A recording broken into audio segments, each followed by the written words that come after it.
මං ජීවිතේ ආසම කරන දෙයක් තමයි අනිත් මිනිස්සුන්ට ගරහපු අනිත් මිනිස්සුන්ගේ අඩුපාඩු අරගෙන ඒවා උලුප්පලා පෙන්නලා සමාජයේ ඉස්සරහා hina වුණු විහිළු කරපු අපහාස කරපු මිනිස්සුන්ට සෝබා දහම විසින් අර අපහාසයටපත් වෙච්ච මිනිස්සු ජීවිතුන් අතර ඉද්දිම ඒ අපහාස කිරීම මේ වෛර කිරීම මේ ඒ පාච්චල් කිරීම කරපු එවුන්ට මෙලෝ වශයෙන් මේ දේවල් පරිසම් දෙන එක. ඒක ඇත්තටම ඒක තමයි ලෝකේ දෙන්න පුළුවන් හොඳම දඩුවම. හිතලා බලන්න අවුරුදු ගාණක් තිස්සේ ලංකාවේ එදා මෙදා තුර එදා ප්‍රේමදාස මහත්තයා කර්මාන්තපුර ටික ගාමන් ටික අරිනකොට ඔය JVP කාර්යෝ ටික ඔන්න සුද්ධියන්ට ජංගි මහනවා ඔන්න රටේ ළමයි ලව්වා ජාත්‍යන්තරයේ උන්ට විජාතිකයන්ට ජංගි මහනවා ළමයින්ගේ ශ්‍රමය හූරා කරනවා කියලා මැරෙන්න හැදුවා. පහුකාලීනව කොරෝනා වගේ ව්‍යසනයක් ඇවිල්ලා රටම ලප්තැනම ලොප් වෙලා කර කියා ගන්න දෙයක් නැති වෙනකොට කර්මාන්තපුරේ ගාමන් ටික තිබුණේ නැත්තම් ඒ ළමයින්ගේ රස්සා ටික රැකුනේ නැත්තම් 600,000 ගාණක් මිනිස්සු කොරෝනා වලට වැඩි මිනිස්සු ජීවිත නැති කරගෙන මැරෙනවා. රස්සාවල් නැති වෙලා පවුල් නඩත්තු කරන්න බැරුව මිනිස්සු මැරෙනවා. එතකොට ඒව බොරු වුණා. ඊට පස්සේ අනුර කුමාර දිසානායක කියන චරිතය විපක්ෂයේ ඉන්නකොට කිව්වා ලංකාවේ තෙල් ටැංකි මෙච්චර තියෙනවා. එතකොට මේවෙන් මෙහෙම කරන්න පුළුවන්. ආර දිස්ත්‍රික්කයා ටිකේ මෙහෙම කරන්න පුළුවන්. ඔය ආධ්‍යාත්මික නායකයා ඉන්නේ. නාකි මයින කවුද මේ එකගේ නමත් මතක නැහැ. ටෙල්ලින් අංකල් ඉන්නේ. මිනිහා නාකි වෙන්නේ නැහනේ. සජිත් ප්‍රේමදාස නාකි වෙනවා. මහින්ද රාජපක්ෂ නාකි වෙනවා. රටේම ඉන්න සියලුම අනිත් පක්ෂ දේශපාලකයෝ නාකි වෙනවා. ටෙල්ලින් සිල්ලා නාකි වෙන්නේ නැහැ. කොණ්ඩේඩයි කරන්නේ නාකි වෙන්නේ නැහැ. කවදාවත් කවුරුත් අතින් අල්ලගෙන ඇවිදින්නේ නැහැ. එහෙම තමයි මේ සයිටම් බියුටි එක හිතාගෙන ඉන්නේ. ඉතින් මොනවද නොකිව්වේ? එහා පැත්තේ ගෙදර බල්ලට මේ ගෙදර බල්ලත් එක්ක එකට ඉන්න බැරි වෙනවයි කියලා කිව්වා හයිවේ එක හැදුනහම. පාණ්ඩු කරඳ ගහ ලෝකෙට මේකයි තියෙන්නේ මේක විතරයි තියෙන්නේ මේක ආරක්ෂා කරගන්න ඕනි කියලා දේවානි ජයතිලක ධම්මලා එතන ගිහිල්ලා ගහ මහන කරලා මෛත්‍රීපාල සිරිසේන ගිහිල්ලා ගහට වැඳලා පහයියංගල ආනන්ද සාගර හාමුදුරුවෝ එහෙම ගිහිල්ලා පඬු කරඳ ගහට සිවුරක් අඳලා දාරළුවේ පඬු කරද හාමුදුරුවෝ කියලා නමක් තියලා මොන තරම් විගඩම් ප්‍රමාණයක් කළාද ඒ කාලේ තමන්ගේ විපක්ෂයේ කාර්යභාරය වෙනුවට රටේ උන්නතියට සංවර්ධනයට අකුල් හෙළමින් රටේ ඉදිරි ගමන වළක්වන්න මොන තරම් සාහසික ක්‍රියා කොපමණ කරාද. එහෙම කරලා මිනිසුන්ගේ උගත්කම මිනිසුන්ගේ බඩ මිනිසුන්ගේ පෞල් ප්‍රශ්න මිනිසුන්ගේ වයස මිනිස්සු ඉස්සර හිටපු විදිය ඕවා ඈඳගෙන මොනතරම් අපහාස කරපු පිරිසක්ද ওই ජාතික ජන බලවේගය සහ මාලිමාව ජවිපේ කියන එක ඇතුලේ ඉන්නේ. එතකොට ඕක ඇතුලේ ඉන්නවා ගොවි උද්ඝෝෂණ කරලා ගොවියොත් එක්ක කුඹුරු වලට බැහැලා ගොයන් ගස් ගලවගෙන කාලා පාරේ මුදියලා පොහොර සමාගම් වලින් කෝටි ප්‍රකෝටි ගණන් වල මුදල් අරගෙන කාබනික පොහොර ව්‍යාපෘති වලට එරෙහිව නැගී හිටලා කෑ ගහලා ගොවියොත් එක්ක පාරේ මරාගෙන මැරෙන්න සයිස් හිටපෙව්ව අද ආණ්ඩුව ඇමතිකම් අරගෙන ඉන්නවා. වැහලා පිරිච්ච ජලාශවල වතුර ටික ජලාශ හිස් කරලා හින්දවලා ඩීසල් බලාගාර වෙනුවෙන් මග පාදලා කොමිස් ගත්තේ උන් දැන් ලංකාවේ නගරාධිපතිලා වෙලා ඉන්නවා. එතකොට 2013 අවුරුද්දේ ඉඳලා පහු කාලේ ඉන්න මේ ඊයේ පෙරේද පාර්ලිමේන්තු මන්ත්‍රී කෙනෙක් කියලා ඇමති කෙනෙක් වෙනකල් කිසිම ඉස්කෝලේක උගන්වන්න නැතුව ගුරු සංඝම් හදාගෙන අධ්‍යාපන ශාස්ත්‍රයට වෛර කරපු කඩාකප්පල්කාරී ක්‍රියාවන් කරපු ඒවා විනාශ කරපු එකෙක් අද ඇවිල්ලා ඇමති වෙලා ඉන්නවා. ඉතින් එහෙම එවුන් ඒ කාලේ අපි හිටියනම් මෙහෙම කරනවා අපිට දීලා බලන්න අපි කරනවා කියලා කියපු දේවල් දැන් කරගන්න බැරුව ඇඹරිලා චොර වෙලා රෙවිලා එකතන නන්නත්තර වෙනකොට දැන් මුන් කියනවා විපක්ෂයේ ඇවිල්ලා හැමදාම කකුලෙන් අදිනවා. ඉතින් උඹලා ඇදපු නැති කකුලක් කකුලෙන් ඇදපු නැති දෙයක් කියහල්ලකෝ ඔය අවුරුදු 75 පුරාවටම යුද්ධේ කාලේ ආයුධ ටික ගේන්න try කරනකොට රජයක් එකතු වෙලා යුද්ධයක් නැති කරලා රටේ බෝම්බ පිපිරෙන සද්දේ මිනිසුන්ගේ මලකඳන් ගොඩ ගැහෙන රූප ඒ වේදනාවල් ඒ කෑ ගැහිලි ටික ඒ ලේ ටික දකින්න නැතුව මේ රට නිදහසේ පරිප්පුයි බතුයි හරි කාලා මිනිසුන්ට නිදහසේ ඉන්න මේක තත්වයකට ගොඩනගමින් ඉන්නකොට යුද්ධයට එරෙහිව මොනතරම් යටිමඩි යටි ඩීල් ගැහුවද එහෙම වූ පසුකාලීනව තමන්ගේ අර අර ම්ලේච්ඡත්වයේ වපුරපු දේශපාලනය වෙනුවෙන් අර ප්‍රචණ්ඩත්වයේ වපුරපු දේශපාලනය වෙනුවෙන් නායකත්වයේ දීපේකාට ඉල්මහ විරුවා කියලා ඌට මල් මාලා දාලා ඌ වෙනුවෙන් දින වෙන් කරලා ඌ වෙනුවෙන් රැලි තියලා ඌට ගෞරව සම්මාන පුද සත්කාර කරන ගමන් ඇස් ඉස්මස්ලේ ලී දන් දීලා මේ මාතෘභූමිය රැකගන්න ඉදිරියට ගියපු රණවිරුවට සෙබලා ඌ පඩියට වැඩ කරේ එහෙම කියලා මොනතරම් අපහාස කරාද.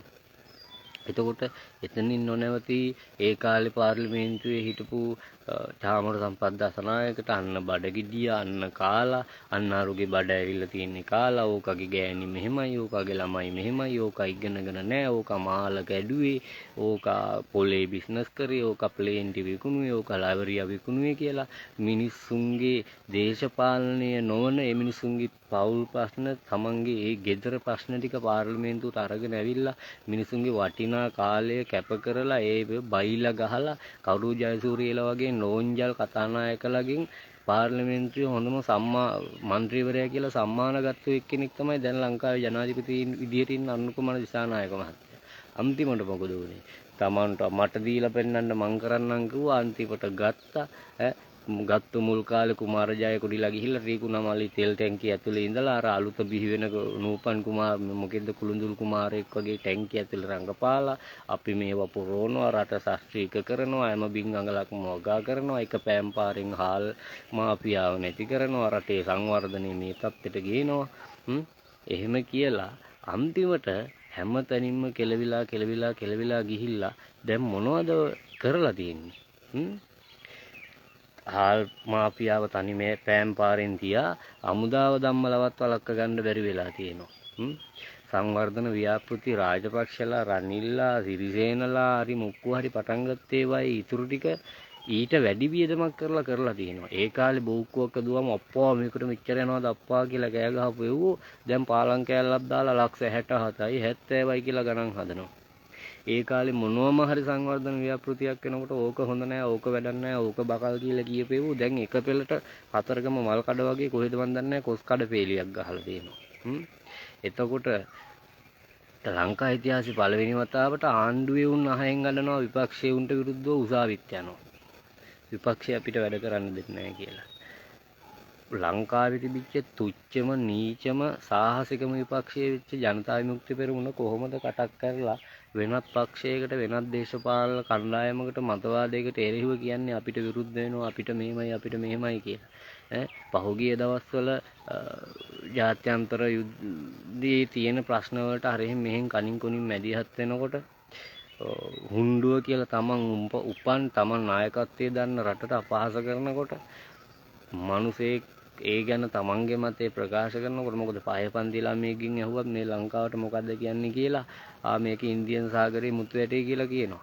අවුරුදු 100 වස් ගානක් තිස්සේ දුක් විඳලා පෙරම් පුරලා උඹලා එක් කරගෙන ඇවිල්ලා රජපුටේ වාඩි කරපු අනුකුමාර දිසානායක මේකට හුණ්ඩුව කියනවා ඉතින් ඒ හුණ්ඩුවේ පාලන බලය ගන්න දරගලයට අයිස් දීලා කුඩු දීලා ගංජා දීලා බුරියානි දීලා ඩයස්පොරාවේ අනුග්‍රහය අරගෙන දීලා රටේ ගිනි තියලා මිනිස්සු මරලා හැමදේම කරලා බලය ගත්තේ හුණ්ඩුවක් හින්දාද ඔය හුණ්ඩුවේ බලය ගන්න අවුරුදු 75ක් තිස්සේ Tamanට රෙවුනත් බඩ ගියත් ඒකටත් වගේ කියන්න ඕනේ රාජපක්ෂ රනිල් ප්‍රේමදාස චන්ද්‍රිකා කියලා අරයට මෙයාට ඇඟිල්ල දික් කරලා කෑ ගහලා කියලා අනිත් එක මේගොල්ලෝ දැන් කියන හොඳම දේ තමයි මේගොල්ලෝ කියනවා අපි තමයි සුපිරිසිදු නියම දේශපාලකයෝ. ඕගොල්ලෝ කොහොමද සුපිරිසිදු නියම දේශපාලකයෝ වෙන්නේ? ඕගොල්ලෝ චන්ද්‍රිකා බණ්ඩාරනායක කුමාරතුංග මැතිණිගේ ආණ්ඩුව කාලේ ඇමතිකම් දරපු එකෙක් හරි ඕක ඇතුලේ ඉන්නවනේ. මහින්ද රාජපක්ෂගේ 2005 මැතිවරණ සමයේදී මහින්ද රාජපක්ෂට මුලදී අත දීලා පස්සේ පුක හැරෙව්වට මහින්ද රාජපක්ෂට කඩේ ගියපු ඒ වෙනුවෙන් කැම්පේන් කරපු වේදිකාවල කතා කරපු උන් අද මේක ඇතුලේ ඉන්නවනේ 2015 මෛත්‍රීපාල සිරිසේනව ජනාධිපති කරලා මහින්ද රාජපක්ෂගේ නම ගහලා තිබිච්ච හින්දා ඉස්කෝලවල තාක්ෂණ විද්‍යාගාරවල නම් කෑල්ල ගලවලා අයින් කරන්න සරප්පොන්සේකා යුද රහස් පාවලා දීලා රට නන්නත්තර කරලා හමුදාමේ මැදිහත් වීම වලට ජාත්‍යන්තර බලපෑම් ඇති වෙන විදිහට ප්‍රකාශනයකුත් කරලා එහෙම පාච්චල් වැඩ කරපු එකට නැවත ෆීල්ඩ් මාස්ටර්කම අරගෙන දෙන්න ඒ වගේ දේවල් වලට එක එක මේ යහපාලන කියන කැඳහැලිය හදාගත්තාම මේ පේලිය හතර පස්වෙනියට වාඩි වෙලා හිටපු අරුණකුමාර දිසානායකලා කොහොමද මේ ආර්ථික අර්බුදයට මේ ප්‍රශ්න වලට එයා වග කියන්න ඕනේ නැහැ කියලා කියන්නේ එතකොට අනිත් උන් ඔක්කොම හොරු අනිත් උන් ඔක්කොම වංශාකාරය අනිත් උන් ඔක්කොම මිනිස්සුන්ගේ සල්ලි ගසා කාපු උන් කියලා කියන ඕගොල්ලන්ගේ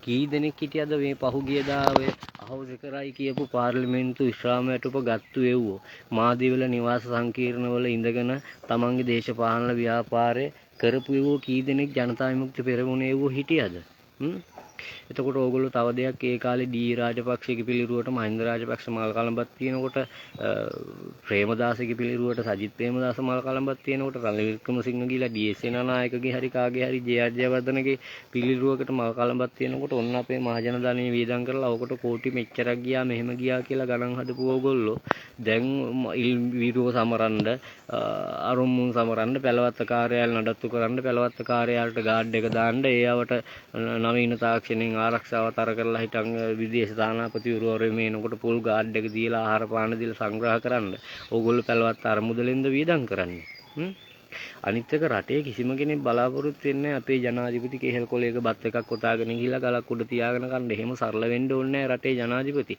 කොන්දපණ තියෙන්න ඕනේ. රාජ්‍ය නායකයෝ 20 30ක් අතරේ හුණ්ඩුවක් වගේ එකෙක් දෙකට නැමිලා දෙන්නේගේ අතේ එල්ලලා හිටන් අර බලෙන් ආවණ්ඩ අරගෙන යන බල්ලෙක් වගේ එල්ලලා ඉන්නවා දැක්කහම එතන අභිමානයක් ඇති වෙන්නේ නැහැ. රටට හුණ්ඩුව කිව්වා කියලා ඒ ජනාධිපතිට අන්න නියමයි හොරේ කියලා උඩපයින් පාක්ෂිකයෝ පිරිසක් ඉන්න කාලේ මේ රට හදන්න වෙන්නේ නැහැ. එක පැත්තකින් හාමුදුරන්ට වනචාරියා කියනවා අන පැත්තකින් රටට හුණ්ඩුව කියනවා ඒ ඔක්කොමත් කරලා රටේ ට්‍රාන්ස්ලේටර්ලා ඉතින් ඇත්තටම අපි ඉංග්‍රීසි දන්නේ නැහැ සාමාන්‍ය තත්යකට විතරයි අපි ඉගෙනගෙන තියෙන්නේ අපි අනිත්‍යුන් වගේ අපි විශ්වවිද්‍යාලකාරයෝ කියලා බලය හරි තනතුරක් හරි ලැබුණාට පස්සේ ඉස්සරහෙන් ගහගෙන තිබිච්ච ප්‍රොෆෙසර් හරි ડોක්ටර් හරි මහාචාර්ය හරි ආචාර්ය හරි මොනවා හරි කෑල්ලක් දාගෙන ඉඳලා Tamanට බලය හෝ වරප්‍රසාදයේ තනතුර ලැබුණාට පස්සේ ඒ කෑල්ල හිමින්තරේ අයින් කරලා දාලා අපිට අපිව බලයටපත් කරපෙවුන් අපි බාල්දු කරලා පාච්චල් කරන්නේ වැඩි ඕනේ අවුරුදු 1කමාරක් විතර කිට්ටු වෙන්න වෙලා නාමල් රාජපක්ෂ හොරෙන් විභාග ලියනවා දැක්ක සාකි දෙන්න එකෙක් ඉන්නවා ඇවිල්ලා නාමල් රාජපක්ෂගේ නීතිය ගැන අපි මෙහෙම කරනවා කියලා කිව්වට ඒවා අල්ලන්න බැරි වෙලා තියෙනවනේ කැන්ඩි සිටි සෙන්ටර් එකේ අධිපතිතුමා සිරිපාදෙට 12 මහේ පහනකුයි ගන්ටාරයකුයි දුන්නාම ඒ කාලේ ආරක්ෂක ලේකම් හිටපු ගෝඨාභය රාජපක්ෂ හමුදාවේ 30ක 40ක කණ්ඩායමක් දීලා හෙලිකොප්ටරයකින් ඒ 12 මහේ පහන උඩහට ගෙනියන්න උදව් කරාම ඒ කාලේ මාලිමාවට ජීවිපී එකට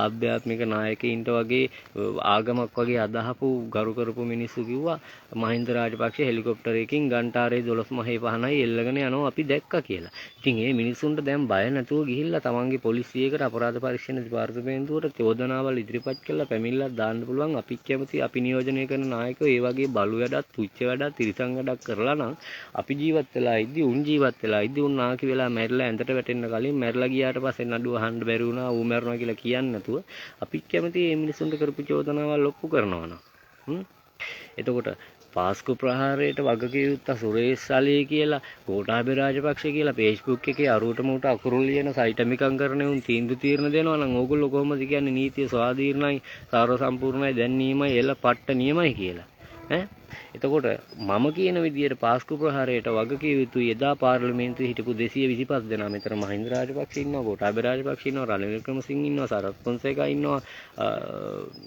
කවුද අපේ ඔය අනුර කුමාර දිසානායක ඉන්නවා විජිත හේරත්ලා ඉන්නවා එතකොට ඒ කාලේ ඒ අපරාධ පරීක්ෂණ දෙපාර්තමේන්තුවේ අධ්‍යක්ෂකවරු විදියට හිටපු අය අද ඒ තනතුරු වල ආපහු ඉන්නවා එතකොට ඔය සමස්ත රාජ්‍ය යාන්ත්‍රණයේ ඒ දවස්වල ක්‍රියාකාරීව හිටපු මහජන නියෝජිතයෝ විදියට පෙනී හිටපු හැමෝම පාස්කු ප්‍රහාරයට වගකිව යුතුයි මොකද ඌවේ චාමර සම්පත් දසනායක මෝඩයා ගොනා බූරුවා කියලා කිව්වට ඌ කියනවානේ එදා පාස්කු ප්‍රහාරයේ දවසේ ඌටත් තොරතුරක් ආවා කියලා ඌව මහහැමතිනේ හරිම් ප්‍රනාන්දුගේ තාත්තා රටේ මහජන නියෝජිතයෙක් නෙමෙයි හරිම් ප්‍රනාන්දුගේ තාත්තා එදා දවසේ කියනවානේ පුතේ හෙට පල්ලි යන්න එපා මෙන්න මෙහෙම දෙයක් වෙනවා කියලා අනිත් අපේ විපක්ෂ මන්ත්‍රීවරුන්ගේ බිරින්දෑවරු විප් මන්ත්‍රීවරු එදා පල්ලි ගිහින් නැහනේ එදා කාදිනල් වරයා කොහෙවත් දේව මෙහෙයක් තියලා නැහනේ මේ ප්‍රහාරය වළක්වන්න ප්‍රහාරයක් සිද්ධ වෙනවා කියලා කාදිනල්තුමාට දැනගන්න ලැබිච්ච නිසා වෙන්න පුළුවන් එතුමා එදා පල්ලි නොගියේ. එතකොට මම කියන්නේ මොනතරම් සර්ව සාධාරණයිද මොනතරම් යුක්තිසහගතයිද එදා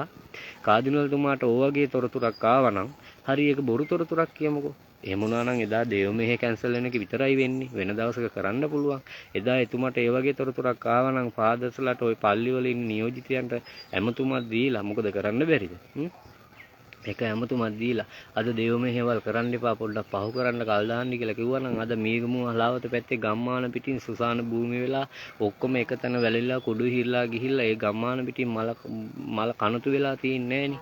ඒ නිසා වගකීම් යුක්තව ඇස්පරණ අපිට පෙනිපෙනී හිටගෙන තාම දේශපාලනය කරද්දි බත් කාලා බඩගිඩි උස්සගෙන තාම පාර්ලිමේන්තුවේ අරයට මේට බුරුබුර කෑ ගහද්දි රට වෙනුවෙන් දෙයක් කරපු රට ඒකීයභාවය වෙනුවෙන් රටේ උන්නතිය වෙනුවෙන් ම්ලේච්ඡත්වයට එරෙහිව රුදුරු කොටි ත්‍රස්තවාදීන්ට එරෙහිව ඉමහත් සේවයක් යුද්ධයේදී කරපු එවැනි නිලධාරියෙක් අරගෙන ගිහිල්ලා ඌට කණ්ඩ බොණ්ඩ දෙන්නේ නැතුව ඌට ගෙදරින් ගියන කෑම එක දෙන්නේ නැතුව ඌව බය කරලා ඌට තග දාලා තර්ජනය කරලා ඌගෙන් තොරතුරු අරගෙන ඌලව්ව කොහොම හරි කෝටාබේ තමයි මේකට හවුල් කියලා මේවා කරගෙන එහෙම කරන්න ඒ වගේ තන දෙයකට එනවනම් කොතනද එහෙම විනිවිද භාවයක් තියෙන්නේ ඕගොල්ලෝ මාලිමාවට ඡන්දි දීපු කෙනෙක් නම් ඕගොල්ලෝ කියන්නකෝ ඒ කාලේ ඒ තනතුරු වල හිටපු මිනිස්සු ඒවට නිලව හෝ නොනිලව වග කියන්න ඕනේ නැද්ද? ඒගොල්ලෝ ආයෙත් අනතුරු වලට දාලා ඒගොල්ලෝ පහුගිය කාලේ තනතුරු දරපු ඒගොල්ලන්ට විරුද්ධව පරීක්ෂණ කරයි එහෙම කරයි කියලා ඕගොල්ලෝ විශ්වාස කරනවා.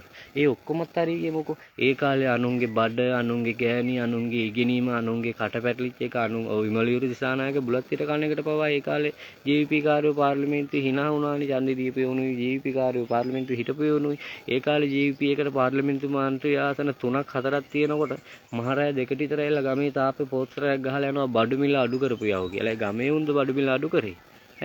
ආවල් පනත හකුලා ගනිව් මේ පනත ගෙනෙව් මේ පනත අකුලපියව කියලා ගමේ රෑ දෙකට විතර පෝස්ටරයක් ගහලා යන්න නෙමෙයි විපක්ෂයක් තියෙන්න ඕනේ. ඒ කාලේ විපක්ෂය එහෙමනේ කරේ.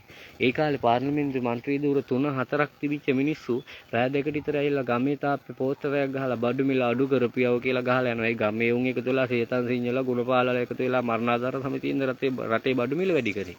ඒ නිසා තමන් විපක්ෂයේ ඉන්න කාලේ මොන තරම් දේවල් කරලා මොන තරම් බාල්දු පීචන් ජරා වැඩ කරලාද තමුන් ඔය විදිහට රටවල් ගිනි තියලා ආකර්මණය කරලා ආණ්ඩු පෙරලලා මිනිස්සු කොටවලා පක්ෂ කඩලා විනාශ කරලා බලයට ආවේ.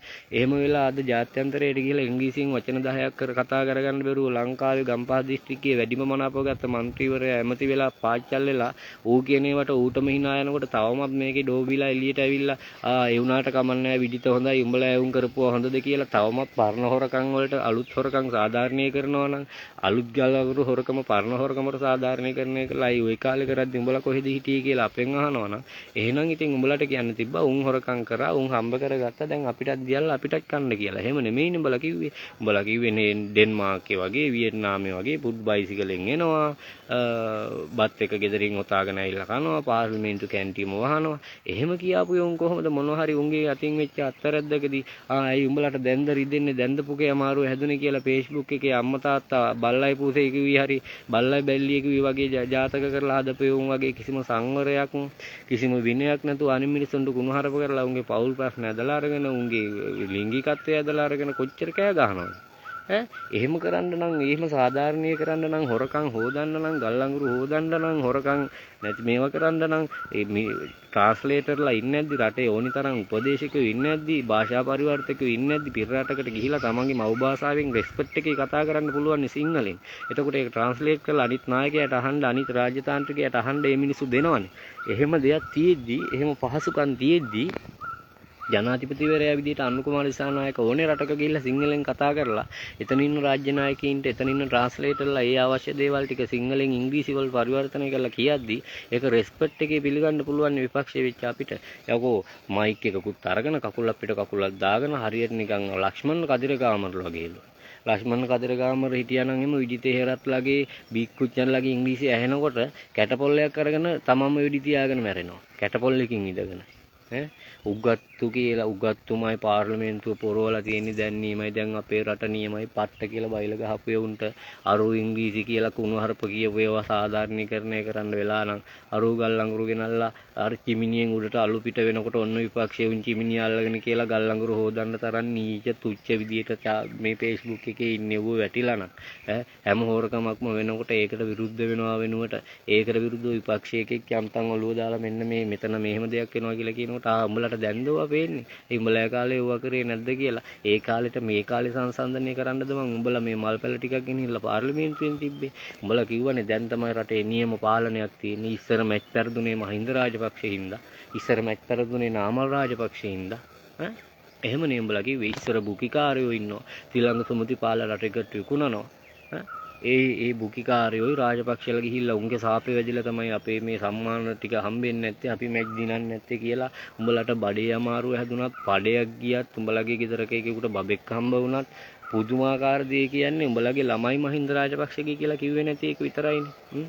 මොන තරම් දේවල් කිව්වද ඒ කාලේ මහින්ද රාජපක්ෂගේ නෝනාව අල්ලගෙන, ගෝඨාභය රාජපක්ෂගේ නෝනාව අල්ලගෙන, ප්‍රේමදාසගේ නෝනාව අල්ලගෙන, සජිත් ප්‍රේමදාසගේ නෝනාව අල්ලගෙන, සනත් නිශාන්ත මැරුණාම ඒ මිනිහාගේ නමින් දේශපාලනයට ආපු ගෑණිගේ නම අල්ලගෙන, රංජිත් සොයිසා මැරුණාම ඒ මාර්ගෙන් දේශපාලනයට ආපු ගෑණිගේ නම අල්ලගෙන, ගෑනුන්ට අපහාස කරලා බැනලා ඒ මිනිසුන්ගේ චරිත ඝාතනය කරලා, අරගලයේ දවසේ මැයි 9 වෙනිදා පොදු ජන පෙරමුණේ වෘත්තීය සමිතිය නායකයෙක් වෙච්ච වසන්තා හඳපාන්කොඩගේ සාරියේ ගලවලා යට ඇඳුම් පිටින් පාර දිගේ ඇදගෙන ගිහිල්ලා බේරවැවට තල්ලු කරලා නියමයි ජය වේවා කියලා උරේ දාලා අප්පුඩි ගහපු යවෝ තිස්ස කුට්ටිආරච්චිගේ දකාගේද දුවෙක් වේදිකාවක ලස්සනට කතා කරපුවාම ඒකිට පුළුවන් තරම් මල ගහලා වට්ටපු යවෝ ඊයේ ඉඳලා කොහෙද යන කෙල්ලෙක් ගෙනල්ලා අවුරුදු 21යි මං එළියට ගියාම අම්මා කෝල් කරලා මං ගැන හොයනවා හරිනි මැඩම් නියමයි පට්ට කියලා වචන ටිකක් කිව්වා කියලා ඒ ගෑණිය උස්සගෙන කරේ තියාගෙන යනවා. ඒකිට අපේ උන් hina වුණාම අන්න කාන්තා හිංසනේ කාන්තා හිංසනේ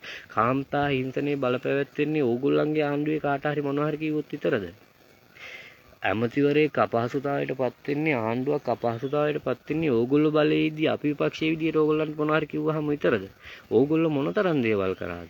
ඕගොල්ලෝ කොරෝනා ඇවිල්ලා මේ රට විනාශ වීගෙන කොරෝනා වලට මෙහි එකා දෙන්න මැරෙනකොට ලෙඩ්ඩු 20 25 වෙලා කොළඹ බෝන රෝග විද්‍යායතනයේට අරගෙන ගිහිල්ලා ලෙඩ්ඩු 24 දෙනෙක් තැම්පත් කරනකොට තුනිල් හඳුන්නෙත් තියලා විජිත හේරත්ලා ගිහිල්ලා ඒ ගමේ මිනිස්සු ටික කුපිත කරලා මෙන්න වසංගත රෝගකාරයෝ ටික මේ රෝහලට ගේනවා උඹලා කෑ ගහපල්ලා කියලා ගමේ උන් ටික උසි ගන්නලා උද්ඝෝෂණ කරවපු මිනිස්සු කොරෝනා හැදුනහම ගෝඨාභය රාජපක්ෂ එනහපු බෙහෙත් එක ඒ වෙලාවේ ඇනගෙන විදගෙන සද්ද නැතුව කොහොම හරි මහජන නියෝජිතයෝ විදිහට ලේබල් එක ගහගෙන මරණයෙන් බේරිලා ලෙඩ රෝග හැදිලා මැරෙන්නේ නැතුව බේරිලා ආපහු අලු පිහ දාලා දූවිල්ල ගසලා දේශපාලනයට ඇවිල්ලා ඌ විද්‍ය ඇල්ලතුරු කියලා එක තැනක කියනවා ඌ විද්‍යේ මේ විස බෙහෙත් කියලා ඌ මිනිස්සු මැරෙන්න බෙහෙත් විද්දා කියනවා එකක් කියපල්ලකෝ එක්ක ඇල්ලතුරු විද්දා එක්ක බෙහෙත් විද්දා තමන්ට හිතන එන දේශපාලන කාරණාවල් මහා සාහසික විදියට කියලා රටේ ප්‍රශ්න ඇති කරවලා ජඩ මහා තුච්ච දේශපාලනයක් කරපු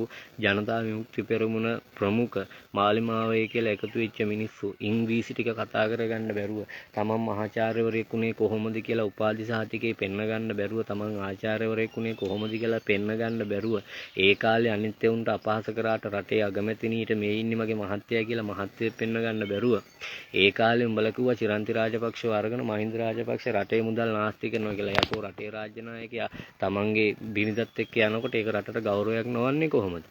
දැන් රටේ රාජ්‍ය නායකයා එළියට තමන්ගේ බිරිඳව අරන් එන්නේ නැති මුදල් වීදම් කරන්න වෙන්නේ තියෙනදලු. ඒකත් නිකන් අරගෙන විජේරාම මාවතේ නිවසෙන් මහින්ද රාජපක්ෂ වේලෙව්වනේ ඒක රිපෙයාර් කරන්න ලක්ෂ මෙච්චරක් යනවා කියලා. ওই මාලිමාවේ කවුරු හරි උගත් බුද්ධිමත් මහත්තයෙක් මේකේ කුණුහරුපකී කී ඉන්නේ නැතුව ගිහිල්ලා බලන්නකෝ දැන් විජේරාමේ වහලද කියලා. නෑ විජේරාමේ මහින්ද රාජපක්ෂ නෑ විතරයි. ඒවා ඒ විදිහටම තියෙනවා. ජනාධිපති මන්දිර ටික සංචාරක හෝටල් කරනවා. ඒවට නිකන් අපරාධ එක ජනාධිපති කෙනෙකුට මන්දිර 4ක් 5ක් තියාගෙන ඒවා සේවකයෝ දාගෙන දිනපතා ලයිට් බිල් වතුර බිල් ගෙවනවා කෝවා. දැන් ඕගොල්ලෝ ජනාධිපති මන්දිරයක් ගන්න ගිහිල්ලා බලන්නකෝ ඒවා ලොක් දාලා එළියෙන් වහලාද ඒවා සංචාරක හෝටල් කරලාද කියලා. නෑනේ. ඒවා අද උදේටත් නැගිටිනවා මිනිස්සු ඒවා අතු ගන්නවා ලයිට් දානවා ගාඩන් සුද්ධ කරනවා මිදුල් අතු ගන්නවා එහෙම කරනවා ඒවා පවත්වාගෙන යනවා ඒවා උඹලගේ තුච්චකමට උඹලගේ ඊර්ෂ්‍යාවට පැලියාවට ඒ දේවල් රාජ්‍ය නායකින්ට අහිමි කළා මිස එතනින් එහාට ඒවා කාටවත් අයිති වෙලා එහෙම නෑ ඒවා සංචාරක හෝටල් කරලත් නෑ ඒවා නිමාඩු නිකේතන කරලත් නෑ ඒවට වියදම් කරපු ප්ලේන් කරන්න ගියපු ලක්ෂ 60 70 දැන් ඉස්කෝල ළමයින්ගේ පොත්පත් වලට ඇවිල්ලත් නෑ තාමත් ඉස්කෝල වල මැල්ලුණුයි වතුයි කියනවා තාමත් අපත්තු දාන්න නැති ළමයි ඉස්කෝලේ එනවා. තාමත් තිරිච්ච ඇඳුම් ඇඳගෙන ළමයි ඉස්කෝලේ එනවා. තාම අඬු කැඩිච්ච බෑග් කෙල්ලගෙන ළමයි ඉස්කෝලේ එනවා. තාම අච්චුපත නැතුව ළමයි ඉස්කෝලේ එනවා. දැන් වෙලා තියෙන්නේ. දැන් විපක්ෂයක් නෑ කොන්දපණ තියෙන. ඒව කාලේ වගේ තුච්ච විපක්ෂයක් නෑ. ඒ කාලේ මැල්ලුණුයි බතුයි ගෙනල්ලා කියලා සංවේදී ෆොටෝ දාලා දේශපාලනය කරපු මිනිස්සු. ඒ කාලේ ගමේ බන්ට් එක රෑ ගිහිල්ලා හොරෙන් කඩලා උදේ වතුර හිඳිලා කියලා පාලනයට චෝදනා කරපු මිනිස්සු. ඒ කාලේ ජලාශ ටික රෑ හොරෙන් හිඳවලා උදේ ඩීසල් බලාගාර ඕනේ කියලා උද්ඝෝෂණය කරපු මිනිස්සු. ඒ කාලේ පොහොර සමාගම් වලින් කෝටි ගණන් අරගෙන උදේට ගිහිල්ලා පොහොර සමාගම් වලට එරෙහිව බොරුවට උද්ඝෝෂණය කරපු මිනිස්සු. ඒ කාලේ මාදිවල නිවාස සංකීර්ණවල අරුමුන් සැප ගන්නවා කියලා මිනිසුන්ගේ ඔළුව හොදලා විස පොවලා අන්තිමට උණුත් ඒවා ඉඳලා කියලා මිනිස්සු දැනගන්නකොට උන්ව ආණ්ඩුවකට පත් කරලා ඇමතිකම් දීලත් ඉවරයි. ඒ නිසා Tamanට භාෂාව අසුරව ගන්න බැරි නම් මින් ඉදිරියට හරි ඉංග්‍රීසි කතා කරන්න බැරි නම් සිංහලෙන් කතා කරපළා.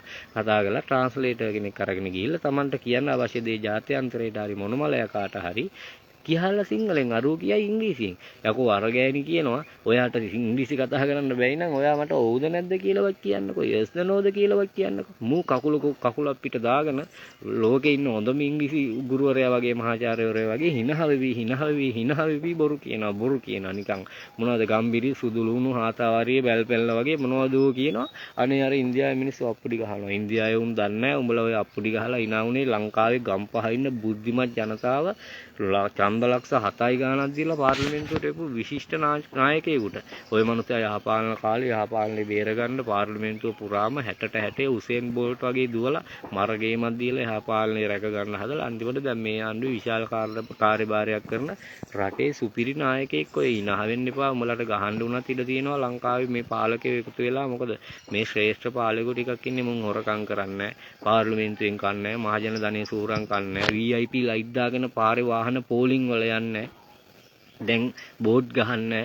දැන් බෝඩ් ගහන්නේ අලුත් ක්‍රමයකනේ. ඒ කාලේ මහින්ද රාජපක්ෂලා රනිල් වික්‍රමසිංහල සංවර්ධන ව්‍යාපෘතියක් කරලා උන්ගේ ෆොටෝ ටික දාලා බෝඩ් එකක් ගැහුවානේ. ඉතින් ඒක හෙන මුදල් අභාවිතාවක් කියලා කියවු දැන් කරන වැඩේ පාලමක් හදලා ඉවරලා හිටන් අපිට පාලමක් දුන්නු මාලිමාවේ පාලනයේට ගම්මුන්ගෙන් ප්‍රණාමය කියලා අර තමන්ගේ නම දාන්න නැතුව ගම්මුන්ගේ නම කියලා උම්ම පෝස්ටර් එකක් ගහලා උම්ම විවෘත කරනවා. ඕකටද මම උඹලා සංවර්ධනය කියලා කියන්නේ. ඕකටද උඹලා උගත් කියලා කියන්නේ. ඔහොම ඉංග්‍රීසි කතා කරන්නේ උඹලා කියපුවාර මල්පැල. හෙට අනින්දට උඹලට විරුද්ධව කතා කරන්නේ උන් අරගෙන ගිහලා CID එක දාපල්ලා. එතකොට අර උඹලා ඡන්දි දීපේ උන්ගේ අර ජංගි ටික චූට්ටක් තෙත් වෙලා උන් අම්මට උඩු අන්න නියමයි කියලා ආයි මේ වෙන. උඹලා අතින් මොනවා හරි වැඩක් කරදලා යම්තන් අන්නත් අර වේගන එනකොට උඹලා මොකද කරන්නේ? පාරණ දේශපාලකයෙක්ව පාර්ලිමේන්තු මන්ත්‍රී කෙනෙක්ව අරගෙන ගිහිල්ලා CID එකට දානවා. එහෙම නැත්නම් ඌගේ මොනවා හරි ඌට පොඩි කාලේ කක්ක ගියා කියලා හරි එකක් හරි ඔය නිවුස් වෙබ්සයිට් වලට දානවා, Facebook එකට දානවා. එතකොට ඉතින් මේකේ ඉන්න බබ්බැලයෝ ටික කන්නේ බොන්නේ නැතුව නිදි මරාගෙන ආණ්ඩුව වෙනුවෙන් කුණු හරප කී මේව කරනවා. අන්තිමට විදිත හේරත් වගේ එකේ කර්ම ගිහිල්ලා ජාත්‍යන්තර මැද හැපුවාම අර අර්ගලේ කෝප්‍රල් කෙනෙක් මම දැක්ක පෝස්ට් එකක් දාලා තියෙනවා විදිත මේක නම් අපිට හොදන්න බෑ කියලා. යකෝ උණුම් මිනිස්සුනේ බං උඹලා හාන තරමට හොදන්න පුළුවන්. ඒ නිසා සමාජ මාධ්‍යවල හරි මොනවා හරි දෙයක් දකිනකොට ඒක උඹලට විරුද්ධයි නම් ඒකට උඩ තියාගෙන ගහන්න කලින් ඌ කියන්නේ ඇත්තද බොරුද කියලා හිතපල්ලා. උඹලා තරම් අපහසුතාවයට පත් වෙච්ච පාක්ෂිකයෝ ටිකක් මම නම් ජීවිතේට දැකලා බලහංකෝ අරුන්ගේ ඉංග්‍රීසි. පුළුවන් නම් කියාගෙන යමල්ලා උඹලගේ ඉංග්‍රීසි දැනුම කොහොමද කියලා. අපි නම් ඉංග්‍රීසි දන්නේ නැහැ.